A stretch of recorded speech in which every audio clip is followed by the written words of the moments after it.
শুভ সকাল বন্ধুরা। এটা ছিল আমার বিয়ের ঠিক 3 দিন আগে। তো আমাদের ঘরে কোনো শুভ অনুষ্ঠান হওয়ার আগে বিষ্ণু পূজা করা হয়।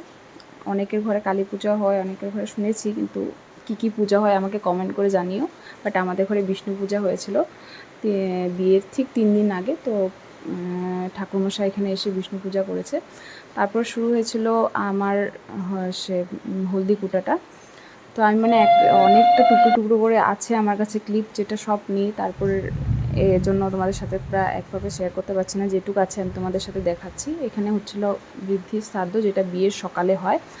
তো বাবা এখানে বৃদ্ধির শ্রাদ্ধ করছে। তো ঠাকুরমশাই আমাকে ডেকেছিল, তো আমি এসে পূর্বপুরুষকে প্রণাম করে নিলাম। তারপর বলল যে হয়ে গেছে তোমার। তারপর প্রণাম করার পরে তারপরে আমি চলে আসলাম। তারপরে সন্ধ্যাবেলা আবার আমার অধিবাসের জন্য জল ভরে মা ওরা চলে আসলো।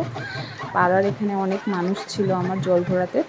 তো সবার সাথে অল্প ডান্স করে নিলাম। আমার সব ফ্রেন্ডগুলো টানাটানি করছিল। আর কী বলো তো, আমি মানে ডান্স যেখানে হয় আমি এখানে নিজেকে কন্ট্রোল করতে পারি না। যতই ভাবি যে হ্যাঁ ডান্স করবো না, এটা ওটা, আমি মানে নিজেকে সামলাতে পারি না। তো আমিও নেমে পড়েছি, ওরা আমাকে টানাটানি করছিল, চল চল ডান্স করবি।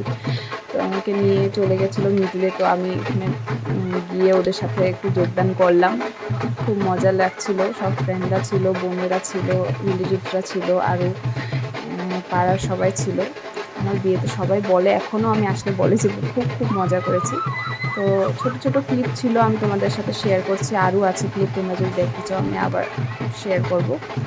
তো এভাবে সঙ্গে থাকো, পাশে থাকো, আমার চ্যানেলটাকে লাইক, কমেন্ট, সাবস্ক্রাইব করো। আমি আরও তোমাদের নতুন আরও ভিডিও আমি তোমাদের সাথে দিব। শুধু আমার বিয়ে বলে